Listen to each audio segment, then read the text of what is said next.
기도하겠습니다. 은혜가 풍성하신 하나님, 우리가 이 시간 하나님 말씀 받기를 원합니다.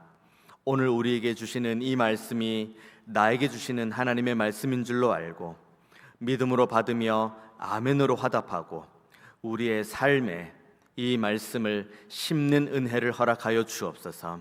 이 말씀이 우리의 삶 가운데 잘 심겨질 때에 우리의 삶이 하나님 보시기에 거룩하게 그리고 온전하게 변화되는 역사도 보게 하여 주옵소서.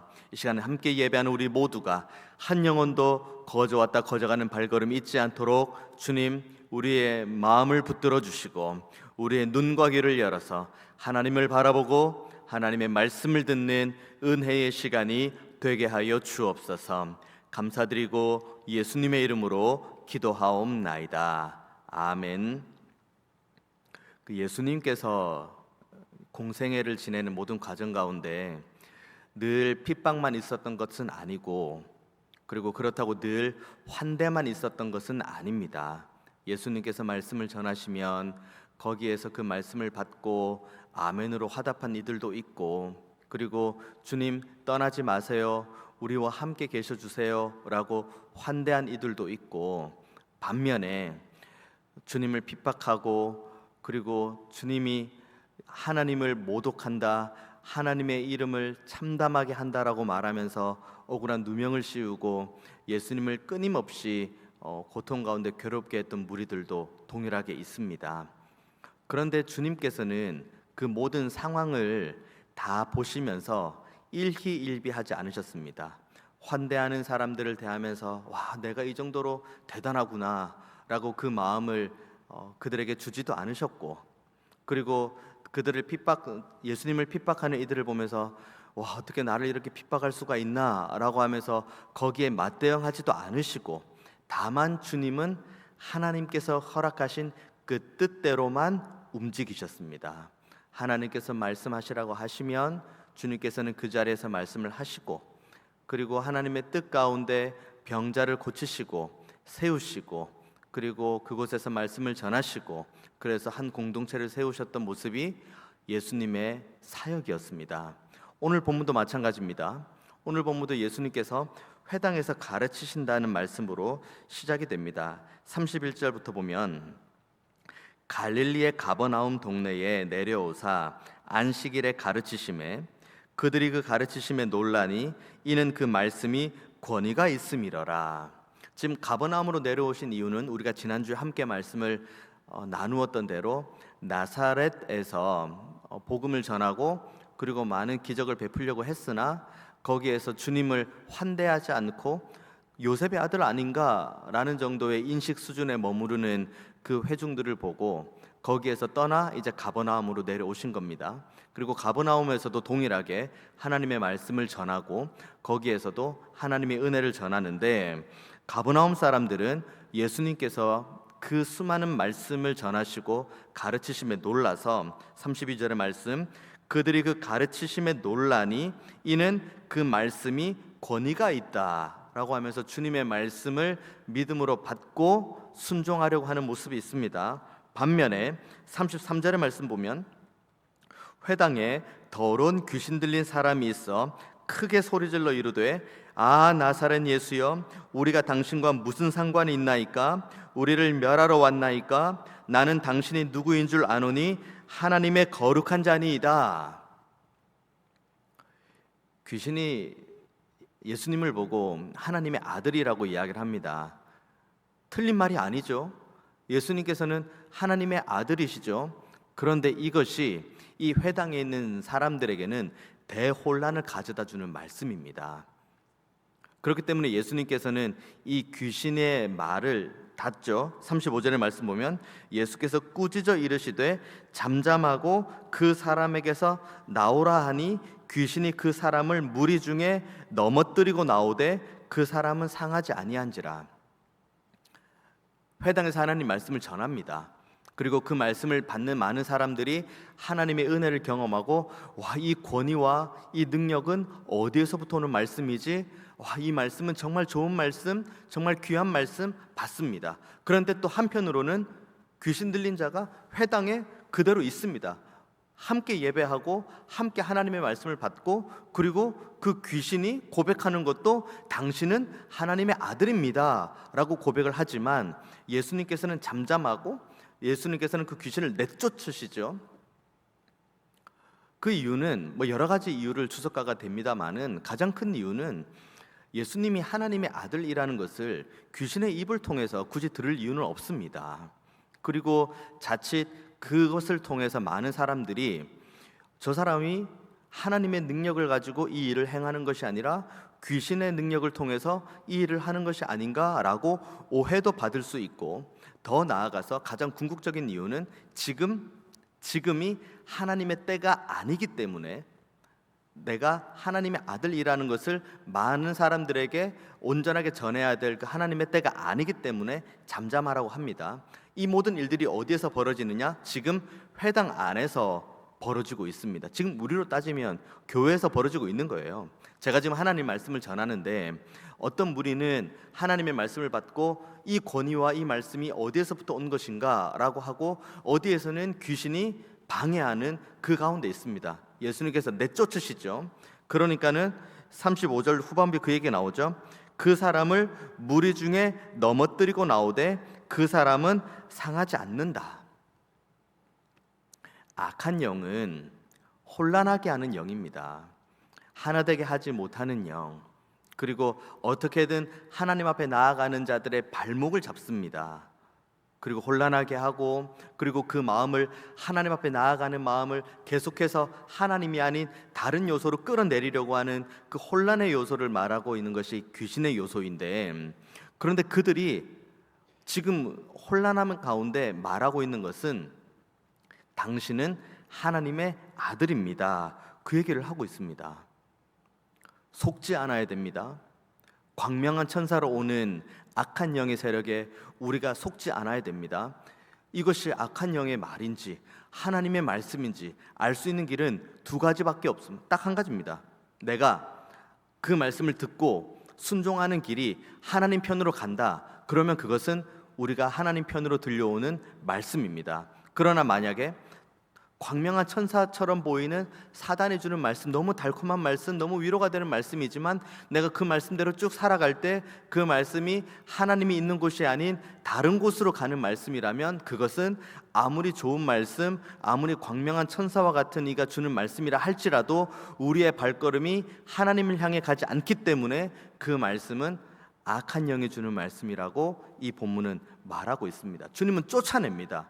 아무리 악한 영이 하나님의 말씀을 빌미로 주는 말씀이라 할지라도 그것이 사람을 상하게 하고 그 말씀이 공동체를 혼란스럽게 하고 그리고 그 이야기, 그 상황을 통해서 많은 사람들의 마음이 사분오열된다면 그것은 하나님께서 쫓아내는, 그리고는 다시 한번 하나님의 은혜로 아름답게 공동체를 하나 되게 하는 요소로 주님께서는 이 말씀을 하고 계십니다. 그래서 35절 후반부에 그렇게 이야기합니다. 무리 중에 넘어뜨리고 나오되 그 사람은 상하지 않았다. 만약에 이것이 귀신의 능력으로, 그러니까 많은 사람들이 보기에 귀신의 능력으로 귀신 들린 자를 쫓아내면 그 사람은 넘어짐과 동시에 상함이 있겠죠.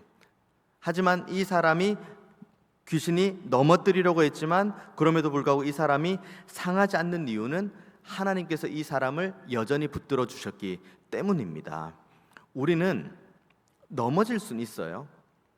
하나님의 뜻 가운데 하나님의 말씀을 듣고 이 권위가 어떤 권위인가, 이 권위가 정말 대단한 말씀이다, 그리고 이 말씀을 붙들고 악한 영의 세력으로부터도 이겨내고 어떻게든 하나님의 말씀대로 살아가는 이 열심과 수고 가운데 살아가다가 넘어질 수 있습니다. 우리의 마음이 낙심될 수도 있어요.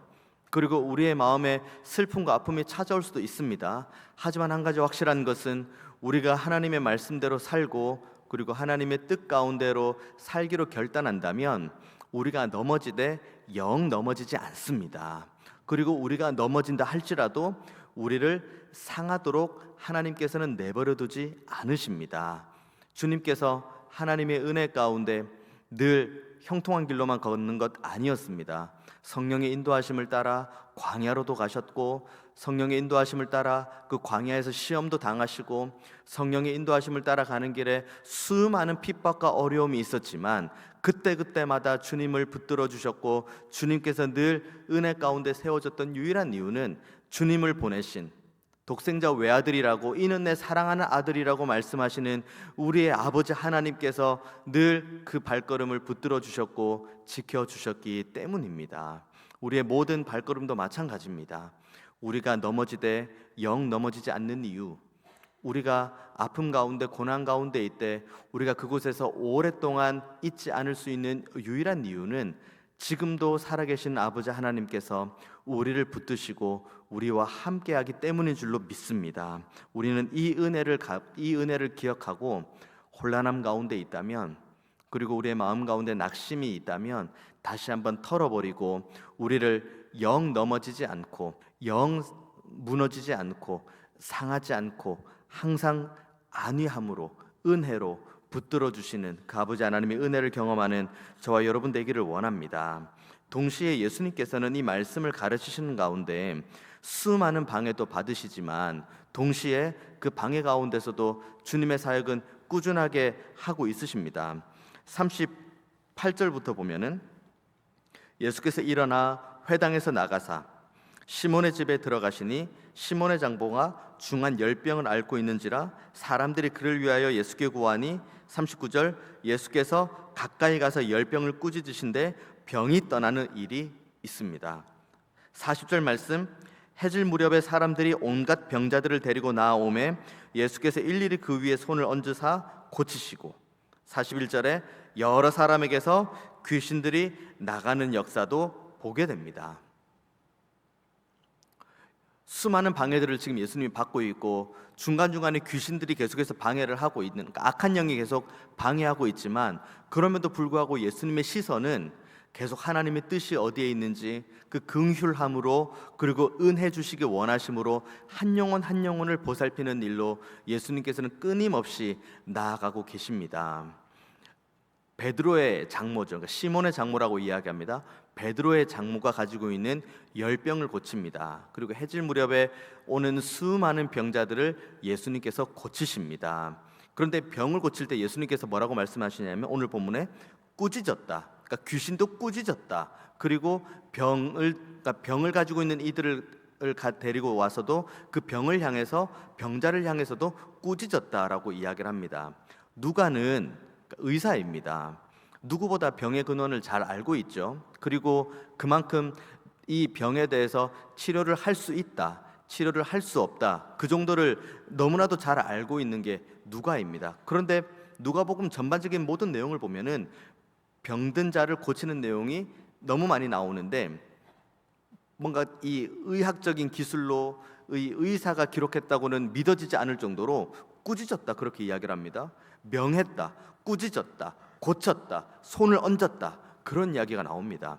누가복음이 누가가 자기가 의사임에도 불구하고 병의 근원 그리고 병을 해결할 수 있는 분, 우리의 모든 연약함을 해결할 수 있는 유일한 분은 주님밖에 없다는 것을 누가복음은 지금 누가는 누가복음을 통해서 기록하고 있습니다. 그렇기 때문에 모든 누가복음을 보면은 많은 사람들이 주님께 나아가서 주님, 저에게 이런 연약함이 있습니다. 저에게 이런 어려움이 있습니다. 주님, 불쌍히 여겨주세요. 긍휼히 여겨주세요. 회복시켜주세요. 그 얘기를 하는 모든 행렬들을 자세하게 기록하고 있는 것이 누가복음입니다. 저와 여러분 모두 마찬가지죠.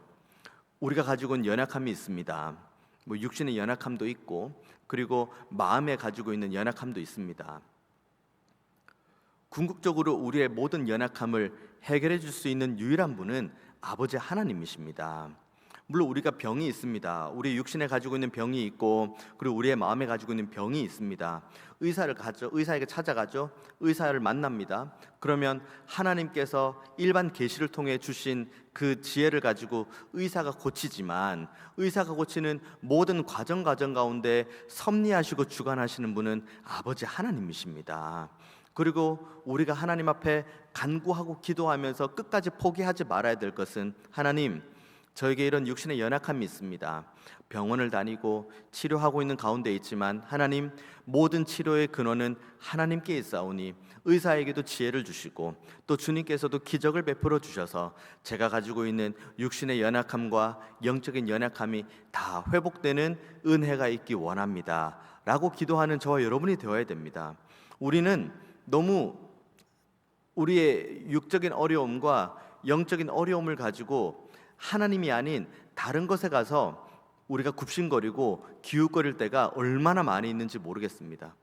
주님께서는 지금도 우리를 초대하고 계시고, 지금도 주님께서는 우리의 연약함을 만지기 원하시고, 지금도 주님께서는 우리의 연약함을 가지고 하나님 앞에 올려드리는 간구의 제목을 듣고 응답하기 원하시는데, 우리는 계속 주님의 그 품 안에 거하지 않고 계속 다른 곳에서 내가 지금 이렇게 연약하고, 내가 지금 이렇게 아프고, 내가 지금 이렇게 고통 가운데 있다는 것을 계속 하나님이 아닌 다른 곳에서 호소하는 우리들의 모습을 보게 됩니다.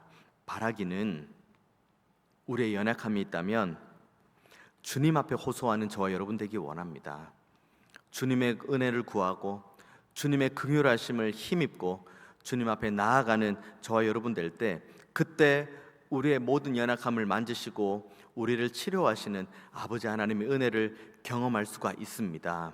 그 은혜를 받은 자가 어떻게 변화됩니까? 38절의 말씀, 이제 열병을 고칩니다. 그래서 39절의 말씀, 예수께서 가까이 가서 열병을 꾸짖으신데 병이 떠나고 여자가 곧 일어나 그들에게 수종을 들었다라고 이야기를 합니다.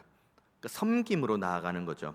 내가 하나님의 은혜를 바르게 받았다, 내가 하나님의 사랑을 바르게 받았다, 내가 지금 연약함 가운데 있을 때, 그리고 내가 가지고 있는 간구의 기도의 제목이 있을 때 하나님 앞에 올려드렸고, 그때 하나님께서 내 기도의 제목을 듣고 응답하셨다. 이 사랑과 은혜를 받으면 우리는 이 사랑과 은혜를 가지고 섬기는 자리, 세우는 자리, 누군가를 위해서 기도하는 자리, 그 자리로 나아갈 수밖에 없습니다. 왜냐하면 우리가 받은 사랑이 너무 크기 때문입니다. 우리가 받은 은혜가 너무 크기 때문입니다. 오늘 본문도 그것을 말하고 있습니다. 40절의 말씀 보십시오. 해질 무렵에 사람들이 온갖 병자들을 데리고 나아오매 예수께서 일일이 그 위에 손을 얹으사 고치시니라고 이야기를 합니다. 병자들이 나온 게 아니에요. 병자들을 데리고 온 걸 이야기를 합니다. 하나님 말씀을 받은 이들이에요. 회당에서 하나님 말씀을 받고 그리고 기적을 경험한 이들이, 와, 이 말씀의 권위는 어디에서 온 것일까? 이 은혜는 과연 어디에서 온 것일까? 아, 하나님의 은혜가 바로 여기에 있구나. 하나님의 위로가 바로 여기에 있구나.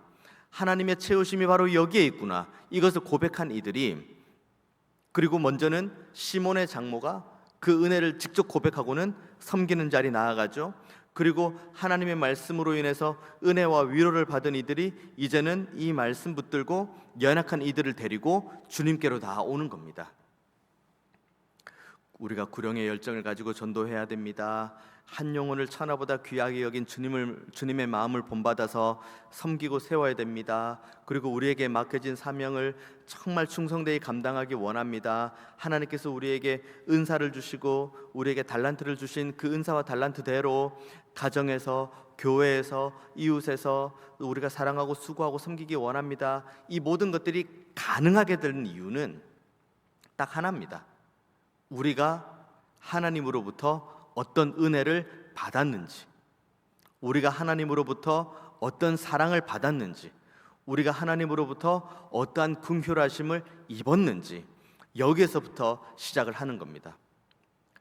저 십자가에 달리신 주님이 성경에 있는 내용이고, 저 막연하게 저쪽 한번 얼굴 본 적이 없는 누군가를 위해서 십자가에 달리신 주님이다 라고 하면 우리는 여전히 나를 향하신 하나님의 사랑과 은혜와 긍휼에서는 살짝 떨어져 있습니다. 저 십자가에 달리신 주님을 바라볼 때, 저 달리신 주님은 나를 위해 달리셨다. 저 십자가에 달려 죽으신 주님은 내가 죽어야 될 죽음을 대신해서 죽으셨다. 내 죄를 위해서 죽으셨다. 웬 말인가, 웬 은혜인가. 우리는 한 번도 주님께 그것을 간구한 적이 없거든요.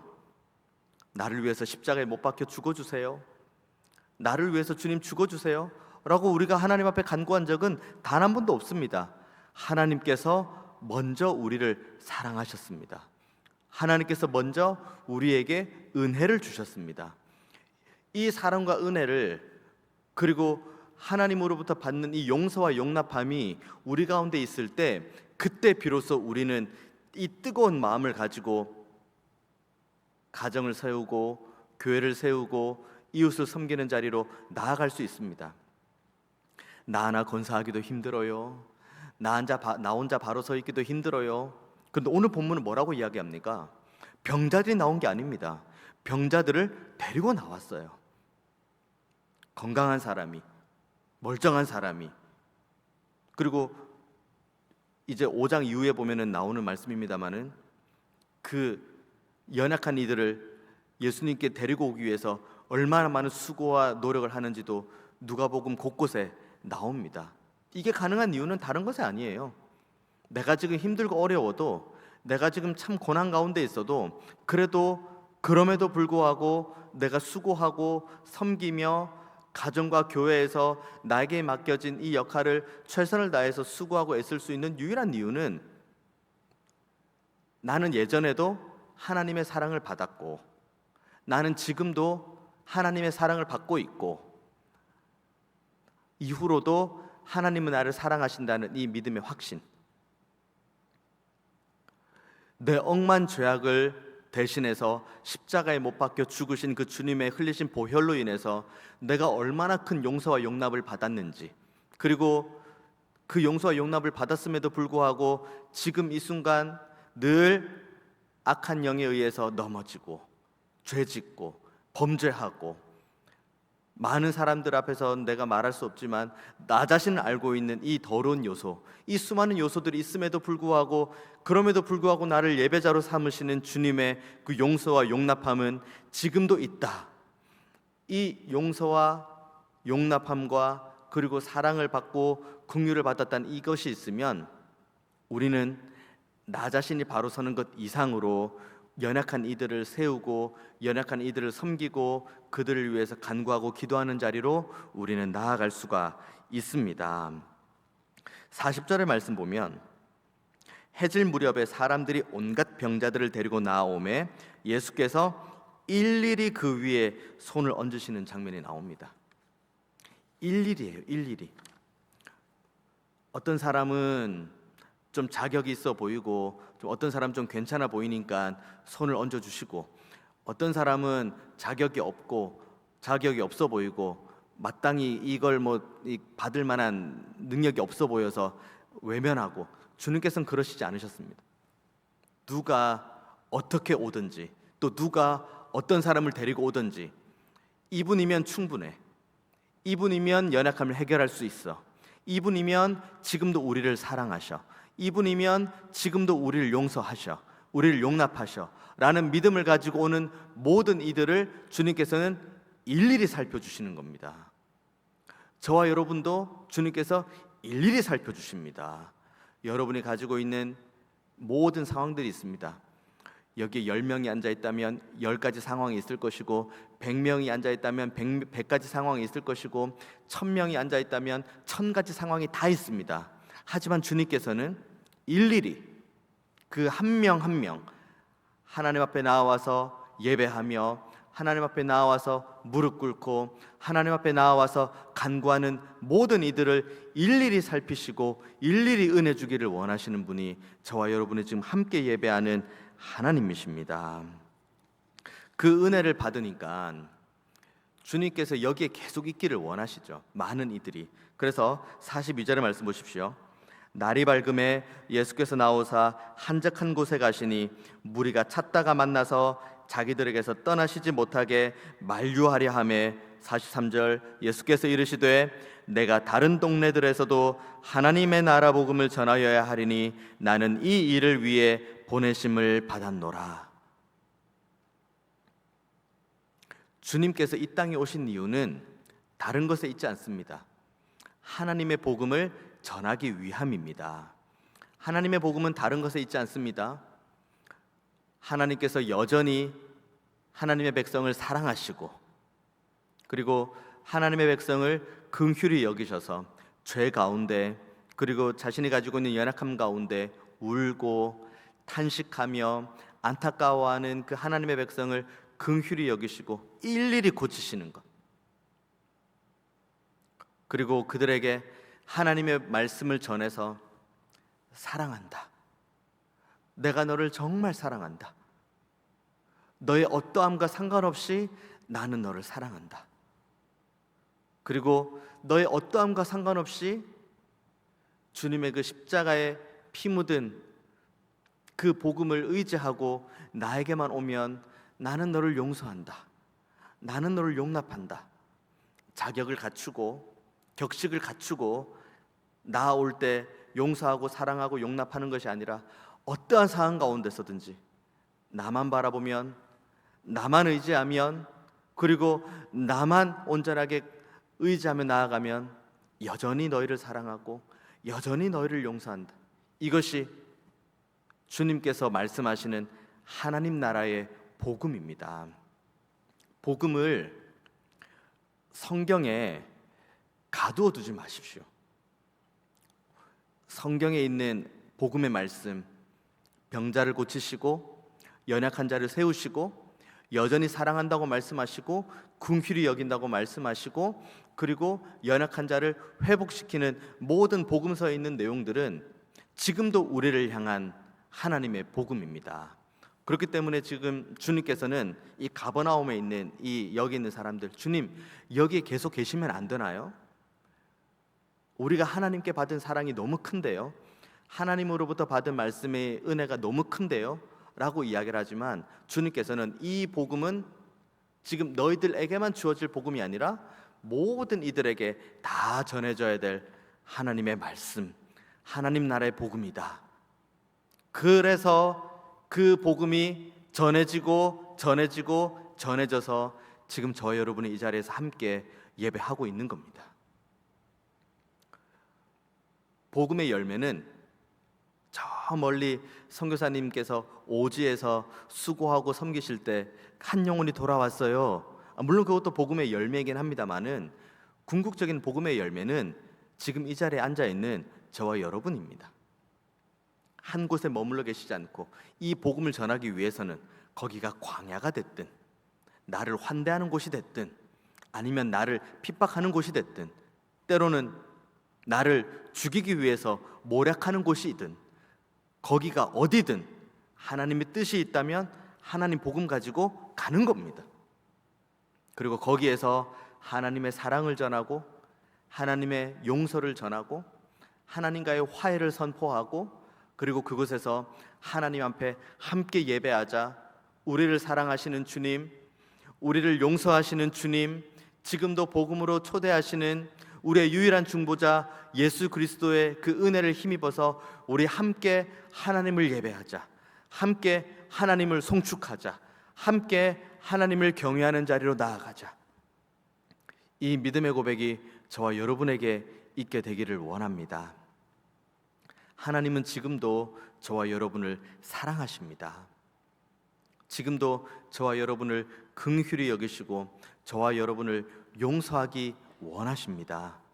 그 사랑과 은혜와 용서와 긍휼의 초대 앞에 거부하고 다른 곳에 기웃거리지 말고 하나님만 바라보는 저와 여러분 되기를 원합니다. 혼란함 가운데 있습니다. 저는 그 혼란함 가운데, 그리고 뉴스를 보기도, 제가 금요기도 때도 이야기했지만 뉴스를 보기도 겁이 나고 신문 한 장 넘기기도 겁이 납니다. 좋은 것보다는 안 좋은 것들이 훨씬 많이 있더라고요. 우리가 살아가는 모든 일상 가운데 곳곳에 혼란함들이 우리 가운데 놓여 있지만, 그것들로 인해서 좌절하거나 그것들로 인해서 넘어지지 마십시오. 악한 영에게 여러분의 마음을 내어주지 말고 악한 영에게 여러분 마음에 틈을 주지 마십시오. 우리를 사랑하시고 우리를 안전하게 서 있도록 우리의 발을 붙드시는 하나님만 바라보는 저와 여러분 되기를 원합니다.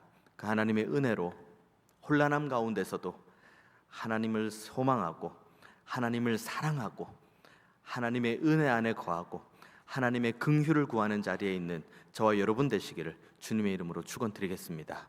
기도하겠습니다. 은혜가 풍성하신 하나님, 혼란함 가운데 있지만 그 가운데서도 하나님만 바라보는 믿음을 우리에게 허락하여 주옵소서. 우리는 연약하고 부족해서 넘어지기 쉬우나 그럼에도 불구하고 하나님 한 분만 온전하게 바라보는 믿음 있기를 원합니다. 우리의 연약함을 주님 불쌍히 여겨주시고 다시 한번 새 힘 얻을 수 있는 은혜를 허락하여 주옵소서. 이 말씀 붙들고 혼란함 가운데 있는 이 한 주를 살아가지만 그럼에도 불구하고 흔들리지 않고 기쁨과 감사 가지고 하나님과 동행하는 한 주 되게 하여 주옵소서. 감사드리고 예수님의 이름으로 기도하옵나이다. 아멘. 다 함께 일어나셔서 찬송가